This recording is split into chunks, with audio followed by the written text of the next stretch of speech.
beautiful soul, and welcome to Back to the Beginning Root Cause Conversations. I'm your host, Mona-Lize, a trauma informed holistic therapist specializing in healing trauma at its root cause and how that transforms human connection. In this podcast, you can expect deep conversations about trauma healing, navigating your spirituality in this complex 3D world, and real transformation stories from people who've done the work.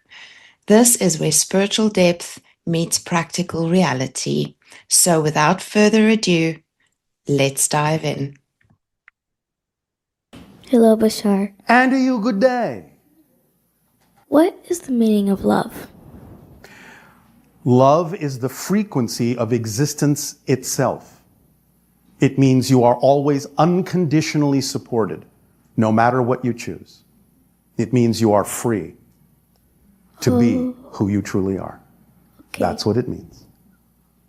Does that help? Yes. Thank you. That's very interesting. Yes, it is.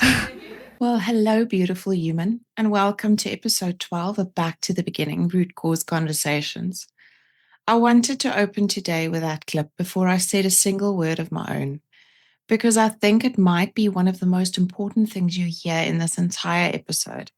And everything else we talk about today is really just this idea in practice. That's Bashar, channeled through Daryl Anker, and his work has shaped my own spiritual growth in a way I don't think I can fully put into words. But I'm going to try because I think what he just said matters enormously for what we're about to get into. Love is the frequency of existence itself. Everything, every person, every relationship, every hard conversation you've ever had is happening inside that frequency, whether it feels like it in the moment or not. And I think the part that really gets me every time I sit with this idea that we are always unconditionally supported, no matter what we choose, and that we are free to be who we truly are.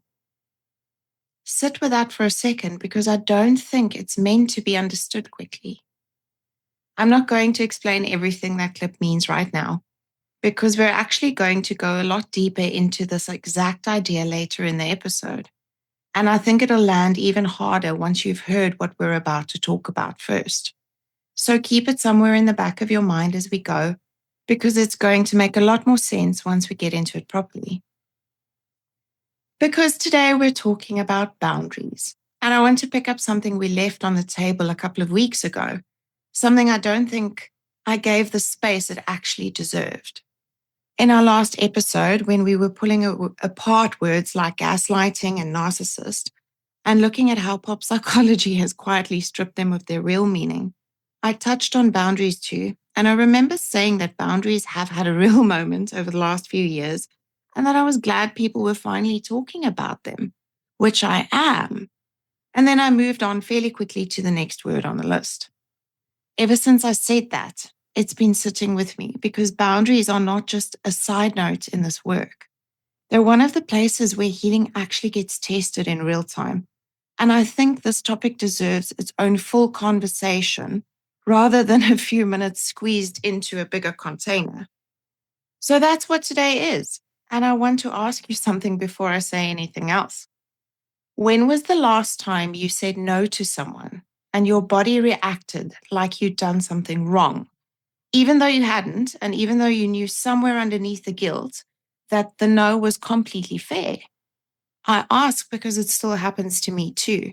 And it catches me off guard sometimes, even with everything I understand now and all the work I've done. And I think that's actually the most useful place for us to start, because if it's still happening to you too, it's not because you're not healing.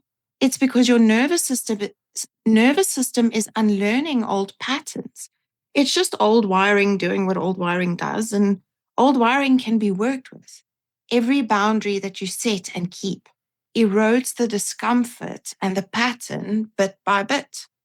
So today we're pulling boundaries apart properly, picking up exactly where I left them too quickly last time, what they actually are, why the guilt shows up the second you try and hold one, and the real difference between a boundary and an ultimatum, because those two get tangled up constantly and it's costing people relationships they didn't need to lose.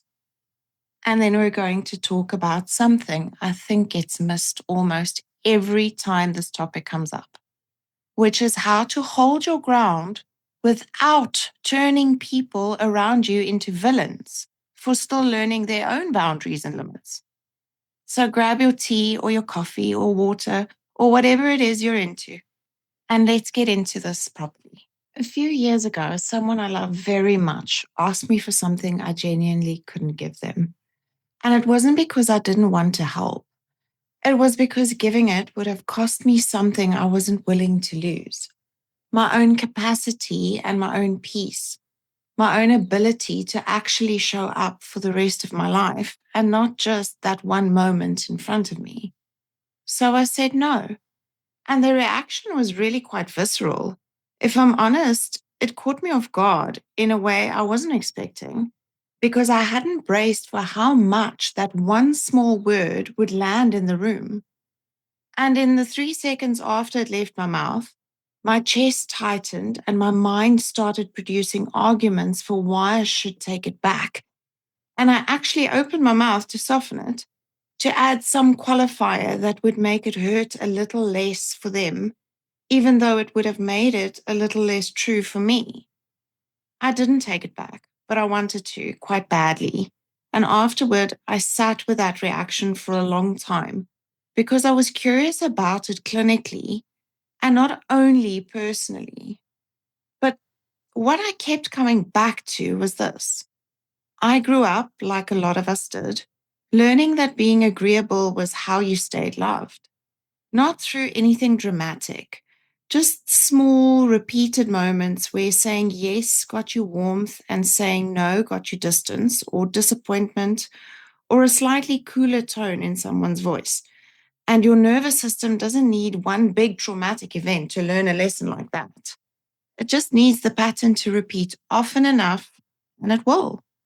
So by the time I was an adult, my body had already built an equation without ever asking my permission that my worth equals my usefulness to the people I love. And a boundary interrupts the equation on purpose because it says my needs count too, even right now, even while you want something from me. And that's genuinely terrifying to a nervous system that was trained to believe love was conditional, because it doesn't matter how much theory you know in that moment. The body isn't reading theory, it's reading history. And I want to be really clear about something. That guilt wasn't telling me I'd done anything wrong. It was just my body sounding an alarm it's used to sounding, trying to protect me the only way it's ever known how, which is by keeping me small and easy and agreeable. There's another version of the same story I want to tell you because it taught me something the first one didn't. And this time, different person, different situation, the guilt won. I softened a boundary I knew I needed because in that exact moment, keeping the peace felt more urgent than keeping myself intact. And if I'm honest, the relief I felt right afterward was completely real because we assume caving always feels bad straight away. And it doesn't. It often feels like relief in that moment because when you just avoided someone else's disappointment landing on you, that's a relief. But the relief didn't last. And here's the thing I really want you to hear. Guilt shows up fast. It's right there in the room with you the second you say no. Resentment takes longer. It sneaks in a day later, sometimes a week later. And by the time it arrives, you've almost forgotten what caused it in the first place. And that's exactly why it's so easy to miss. Within a day, I felt smaller in that relationship, a little resentful, even though nothing had technically happened to me. And that resentment was really just the bull that shows up after the guilt wins the argument in the moment. And both of those moments were teaching me the same thing from two very different perspectives and directions. That guilt was never really about whether I had the right to a limit. It was about how unfamiliar it still felt to act like my own needs were allowed to matter in that room. I want to slow down here because I think the definition most people carry around for a boundary is actually incomplete and it's quietly costing them. A boundary isn't a wall, and that distinction matters more than it sounds like it does. A wall keeps everything out without asking a single question first, while a gate can open and it can close. And the person who owns it decides which, moment to moment, based on what is actually true in front of them and not just on fear. A wall says, I'm protecting myself from you, and that's the end of the conversation. Whereas a gate says, I'm protecting this relationship by protecting myself inside it. And here's what doesn't get said enough about this: a wall doesn't only keep the bad out, it keeps the good out too. And if you've ever gone through a season where you shut everyone out after being hurt, you already know exactly what I mean. The wall does its job, sure. It keeps out the person who actually hurt you, but it also keeps out the friend who genuinely wants to check on you, and the partner who is actually safe, and the version of connection that could have been good for you if you'd let it in. A wall can't tell the difference between a threat and an opportunity because it wasn't built with that kind of discernment. It's usually built in a hurry and by fear. And fear has never been known for being a careful editor. This is a bit like what we were doing in the last episode with words like gaslighting and narcissist, just applied somewhere new. A lot of what's being called a boundary online right now is really just a wall wearing better branding. And I want to go further than that conversation did, because this isn't only about language, it's about whether the structure you're building around yourself is actually letting the right things in. I want to bring in something that has shaped how I think about this more than almost anything else I've studied. Carolyn Mace, the author and medical intuitive, makes a point I come back to constantly, that the only relationship able to exist without any boundaries at all is the one you have with whatever you personally define as God, or the divine, or the universe, or source, or spirit, or whatever word actually lands for you. Every other relationship, including the one with yourself, needs a container to survive. And without that container, there isn't really actually a relationship or connection at all. It's just enmeshment and confusion. Even the closest relationships you have, a parent and a child, or two people 30 years into a marriage, still have shape and still have edges. And that shape was never the enemy of closeness. It's actually what makes the closeness sustainable. Because without it, closeness just slowly turns into two people losing track of who they authentically and really are deep down, and resentment. I also want to name something honestly because I see it constantly in my work. When someone starts practicing boundaries for the first time after years of having none, there's usually an overcorrection, and the gate swings all the way into a wall for a while, cutting people off entirely, going silent instead of naming a limit, treating every request as an attack, even when it's completely reasonable. That is not a failure and it is not permanent. It's actually a fairly predictable thing your body does. If you've spent years in fawn pattern, appeasing, overgiving, and absorbing everyone else's discomfort so things would stay calm, the first real taste of a limit can feel intoxicating. And it's completely normal to swing hard in the other way before you find the actual middle ground.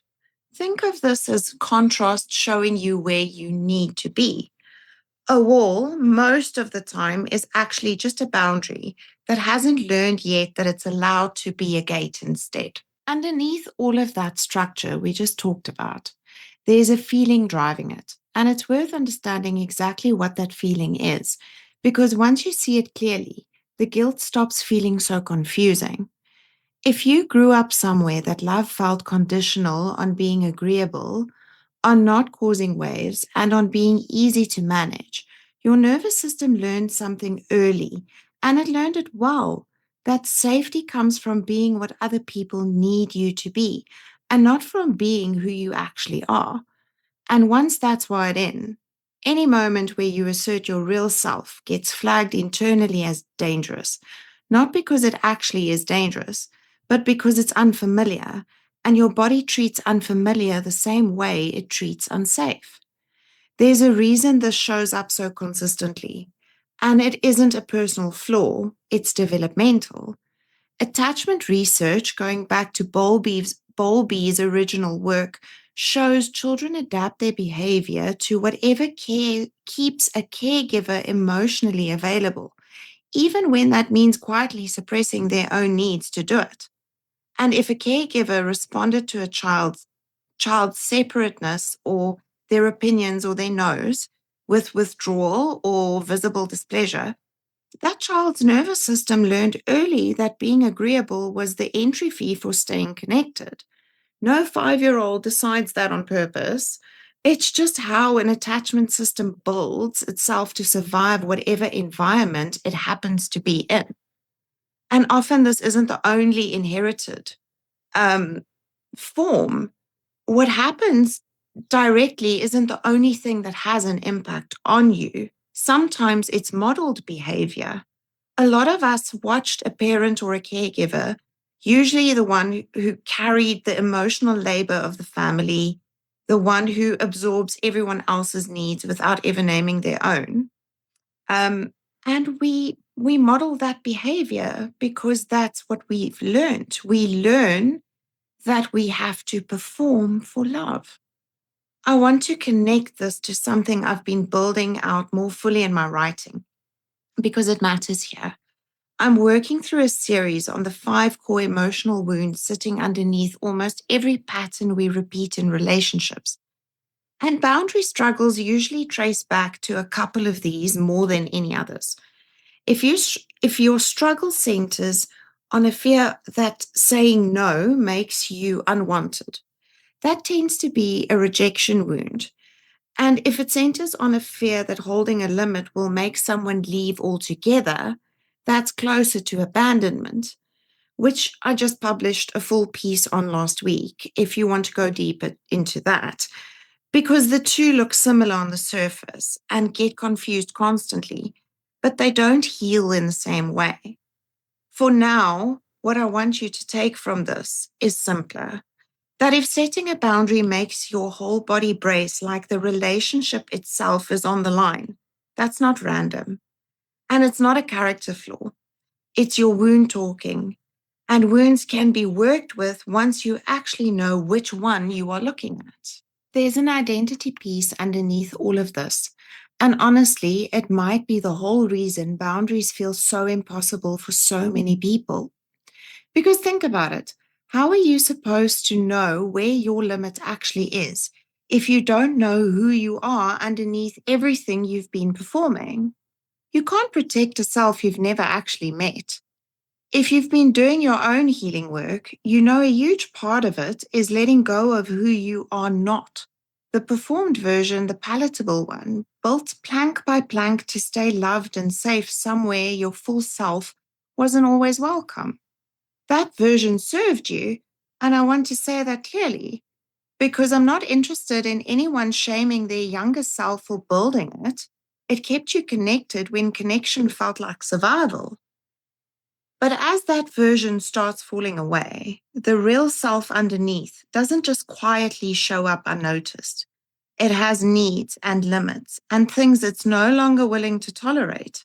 And the first real evidence that it's actually here, not just an idea you've been circling in journaling, is usually a boundary, which is why the guilt you feel holding one is so often just change wearing an uncomfortable mask, walking around in your life before you've recognized it for what it actually is.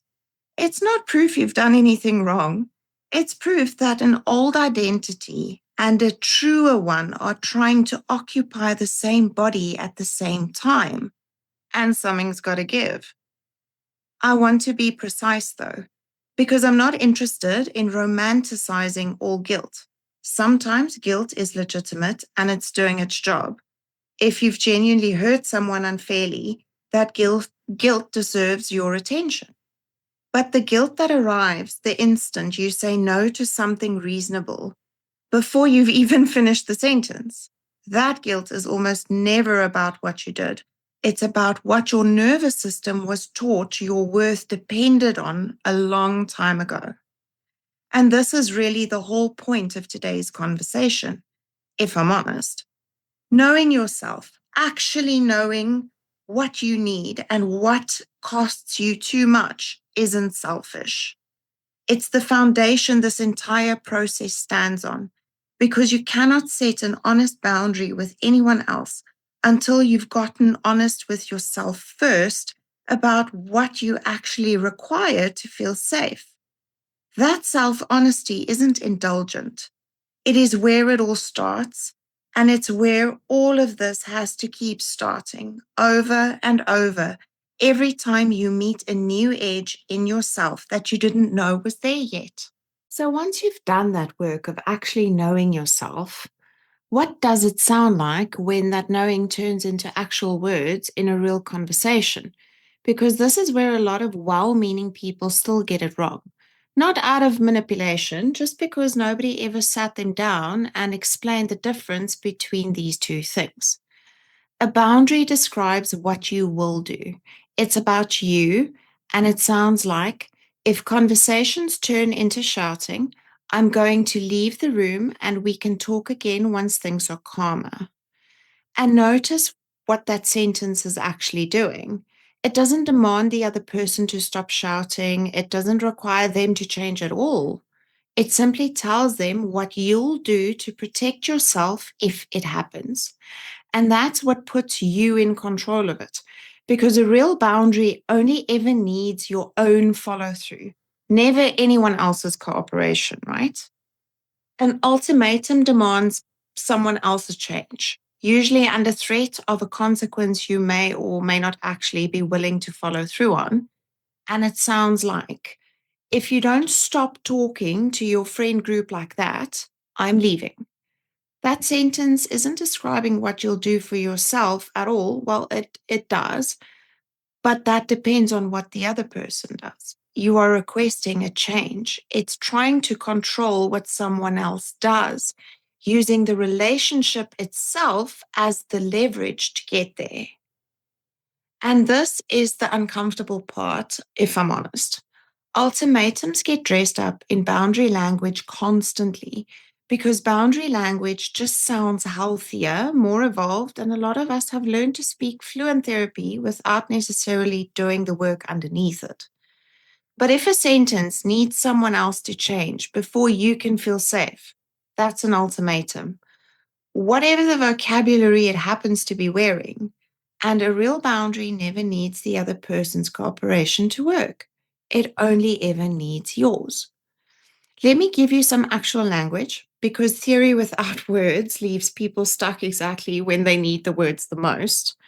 So, for family, something like, I love spending time with you, but I'm not available for conversations about my weight. And if it comes up, I'm going to change the subject or step away. For work, I can take this on, but I won't be responding outside of working hours, and I'll pick it back up first thing in the morning. For a partner, when we're both upset, I need a few minutes before we keep talking, and I'm not walking away from the conversation. I'm just making sure I come back to it more clearly. For a friend who keeps canceling last minute, I understand that things come up, and I'm going to stop holding plans on hold for you. So I'll make other arrangements if I haven't heard from you by the day before. For a boundary that actually keeps being tested, I've mentioned this before, so I'll say it once more plainly. I'm not available for that conversation after 9 p.m. And if it comes up again, I'll end the call and we can pick it up tomorrow. For work messages outside hours, I won't be checking messages after 6 p.m. And if something urgent enough that needs me tonight comes up, call me instead of messaging and I'll assess it from there. None of those need the other person to apologize or agree or even respond well. And that's exactly what makes them boundaries instead of demands, because a demand can always be refused, but a boundary you actually follow through on simply can't be. Now, I want to bring in something I think matters just as much as everything we've covered so far, if not more than any of it. Holding a boundary firmly doesn't mean the other person becomes the villain for still learning theirs. And I think this is the part of boundary culture that concerns me. In a lot of spaces right now, a boundary has become a way to end a conversation rather than a way to protect one. Someone says that's a boundary for me, and the discussion just stops, even when the discomfort sitting in that exact moment might actually be the thing two people need to work through together. Discomfort and danger aren't the same thing, but we've started treating them like they are. And it's making a lot of relationships far more brittle than they've ever needed to be. I think in this particular moment we're in collectively, this conversation is even more necessary than usual. Neptune has been retrograde in Aries since the start of July, and Saturn joined it retrograde in late July. And the two of them will sit there together for the next several months. Aries is the sign or the archetype of pure identity and the sense of I am. And having both these planets moving slowly back through it right now means a lot of people, maybe including you and maybe including someone you love, are quietly being asked which parts of themselves were actually real and which parts were only ever built to survive. Saturn is asking where the structure of who we are needs more honesty, and Neptune is dissolving whatever version of ourselves was never quite true to begin with. I'm not telling you this to excuse anyone's behavior. I'm telling you this because if it feels like everyone around you has been a little bit more raw and a little bit more reactive and a little bit more mid unravel lately, you're not imagining it. We are collectively in the middle of a pretty significant identity audit. And that makes the exact right season to hold your own ground while offering other people real patience as they find theirs. Remember that clip we opened with today? That's what I want to bring back in here, because I think that is actually the key to this whole thing. When someone reacts badly to a boundary you've just set, I want you to remember that they are made of the exact same frequency you are, still finding their way to the same light, even if right now they're standing in a much darker stretch of it than you are. Nobody's ahead, nor are they behind. They're just meeting themselves in their own way, the same way you're meeting yourself in yours. And there's a saying that I think captures this better than I can, that we can only ever meet another person as deeply as we've met ourselves. So when someone can't meet you in the moment you hold your boundary, that isn't really about you at all. It's simply the current depth of where they are with themselves. And that's worth remembering before you decide what their reaction says about you, because it's usually very little. That doesn't mean you collapse the boundary to make their process easier. And it doesn't mean you owe anyone an explanation for holding it. It just means you get to hold it firmly and still feel something like tenderness for the person standing on the other side of it, because you understand better than most what it costs to look at yourself honestly. And you know they have their own wounds and their own healing and their own timeline for finding their way, same as you did and the same as you still do. That kind of compassion doesn't cost you your boundary. If anything, it's what makes the boundary sustainable, because it lets you hold it from love instead of from resentment. And maybe that's really the whole point, that we're becoming enlightened simply by lightening what we're carrying, ours, and what we can, where we can, showing unconditional love and compassion for the other being on their journey. Because love, real love, doesn't destroy anything. It only ever creates. So a boundary that comes from love rather than fear or anger or the need to punish someone will always create the reality that you want, regardless of what the other person chooses to do with it. If they stay and they meet you there, that's beautiful. If they can't, that was never actually about you. It was about their own willingness to look at what you were reflecting back to them. Either way, your reality gets better the moment the boundary comes from love. What they do with theirs was always going to be their choice to make, not yours to carry. So, how does any of this actually become real in your life, day to day? Because understanding a boundary and living one are two completely different things. And the gap between them is usually just practice. Setting a boundary works a lot like building a muscle. And I mean that literally, not just as a nice image. Your body doesn't get convinced something is safe because your mind has understood the theory. It gets convinced through repeated, small, and survivable proof. So start smaller than you think you need to.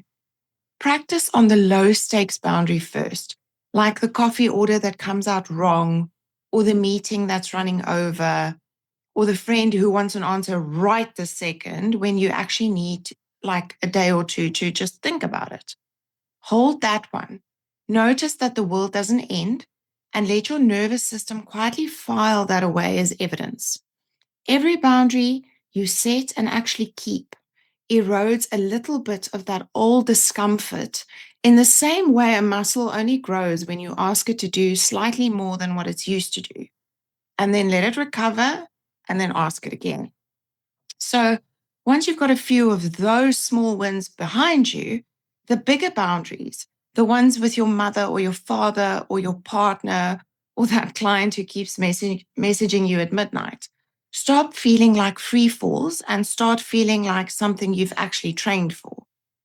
When you do hold a boundary and someone reacts badly, resist the urge to either collapse it or to go to war defending it, because both of these responses come from the exact same fear underneath. They're just pointing in opposite directions. You can simply repeat it calmly without escalating anything. I hear that this is hard and I'm still not available for it. And remember, this applies everywhere, not just in romantic relationships. Family boundaries are often the hardest because the guilt comes layered with years of history behind it. And work boundaries are often most avoided because people fear being seen as difficult or worse, like dispensable or replaceable. Give both the same weight you'd give a boundary with a partner because your nervous system doesn't actually distinguish between these contexts. It only knows what feels safe and what doesn't. I want to bring Carolyn Mace back in here because there's a piece of her work that I think matters enormously and it hasn't come up yet. She talks about boundaries as one of the clearest expressions of a person's relationship to their own power. Not power over anyone else, power as in your own inner authority and your own sense of what's yours to give and what isn't. And I think that's really what an internal boundary is. It's not something you hold with another person at all. It's a standard you refuse to cross with yourself, regardless of how you're feeling in a given moment. Whether that's checking an ex's social media or abandoning your own routine the second somebody else needs something from you, or speaking to yourself in the way the harshest voice in your history once spoke to you. An internal boundary is often the hardest one to hold because there's no one else there to witness and hold you accountable for keeping it. But it's usually the one that decides whether every external boundary you set actually sticks, because you can't consistently protect an edge with someone else if you're not willing to protect that same edge within yourself. That's the deeper language Mace and people like her have been speaking for years, dressed differently depending on who's teaching it, but underneath it, it's the same instruction. Know your own light well enough to protect it, and everything else about boundaries becomes so much simpler. If someone questions your boundary honestly and not defensively, That's often an invitation to deepen the relationship rather than a threat to it. And there's a real difference between someone trying to talk you out of a boundary and someone trying to genuinely understand it so that they can meet you there. Learning to tell those two apart matters because one deserves patience and the other deserves a calm, repeated no. And if you find yourself defending the same boundary with the same person over and over, that's information too. Sometimes it means you need to hold it a bit more constantly and consistently. Sometimes it means that that particular relationship has a shape that isn't sustainable, no matter how clearly you speak. And both of those are worth sitting with honestly without rushing to any kind of conclusion. Let's bring this home. And normally, this is where I give you 3 things to walk away with. But honestly, this episode earned itself a 4th, so bear with me. The first thing I want you to remember is that a boundary is a container, not a punishment. And it's the thing that actually makes closeness sustainable rather than the thing that threatens it. And remember the wall too, because the wall doesn't just keep out people who hurt you, it keeps out the good stuff too, the safe people and the real connections and the versions of closeness that could have been good for you if you'd let it in. So the goal was never to have no boundaries, and it's never total walls either. It's always learning to build yourself a gate and understanding that you decide who fits where. The second thing is about the guilt itself. If you feel guilt in the moment you hold your limit, that guilt is very often proof that you're changing, not proof that you're doing something wrong. And it usually is an older version of you and a truer one that are occupying the same body at the same time, which is uncomfortable, but it's not dangerous. And it's definitely not a reason to abandon what you just asked for. The third thing is practical. And I want to ask you to actually try this and use this week if you can. Boundaries are like a muscle, so start small. Practice on low stakes ones and let your body collect its own evidence that it survives holding a limit before you take on a boundary that actually terrifies you. That's not you being unable to handle the big one yet. That's just how the nervous system builds trust in anything new. And the fourth thing is the deepest one, and the one I hope stays with you the longest. Remember that clip we opened with today? The one about love being the frequency of existence itself? I think everything we've talked about since then has really just been that idea in practice. Hold your ground, or holding your ground, never requires someone else losing theirs. And when somebody reacts badly to a boundary you've set with love, that reaction belongs to them. It's their own mirror, their own meeting with themselves, and it was never actually a verdict on you. You can be firm and still be tender toward people who are meeting a version of you they haven't met yet, because we are all just finding our way to the same light. Some of us through darker stretches of road than others, and none of us are in competition with one another. We're all in this unlearning together.